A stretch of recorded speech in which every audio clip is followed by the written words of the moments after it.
Even more fascinating than the rivalry between Lewis Hamilton and Sebastian Vettel, the first half of the 2018 season has been about the contest between their respective cars, the Mercedes W09 and Ferrari SF71H.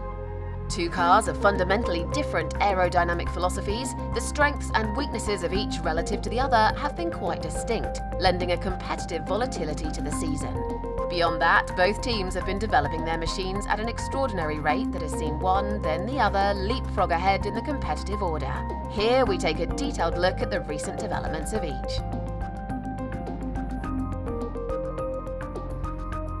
In Austria, Mercedes introduced paired-back side pods, manipulating the airflow to be faster as it travels down the body sides to the aerodynamically sensitive gap between rear wheel and diffuser. This partially exposed the upper side impact structure, which remained as before. A new shorter fin was needed to fit the shrunken bodywork.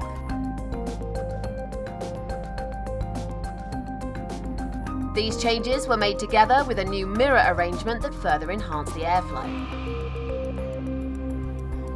The previous solid rear wing end plate was replaced by a more McLaren-like arrangement with overhanging strakes between the wide upper and narrow lower part of the wing.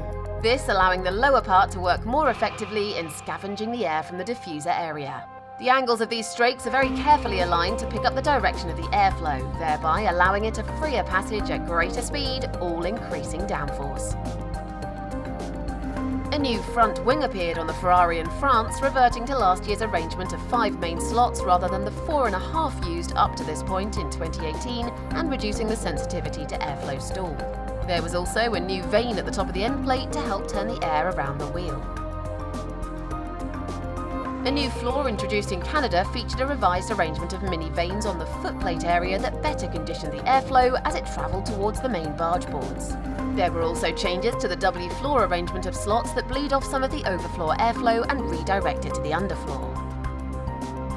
The double longitudinal slots up the outer edges of the floor, introduced in Barcelona, were replaced at Silverstone by a triple slot arrangement. This was to give a more robust seal to the floor by the creation of stronger vortices on the outer edges of the underfloor. This was made necessary by how much harder the front of the floor was being worked by the changes introduced in Canada.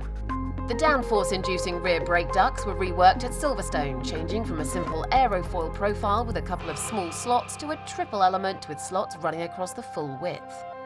The bodywork around the exhaust was made more contoured at Silverstone, coming down closer to the suspension in the middle but bulging out of the sides more.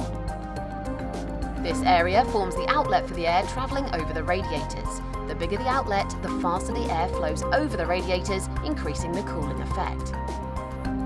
For Silverstone, the Baku rear wing was used, with open gills on the end plates.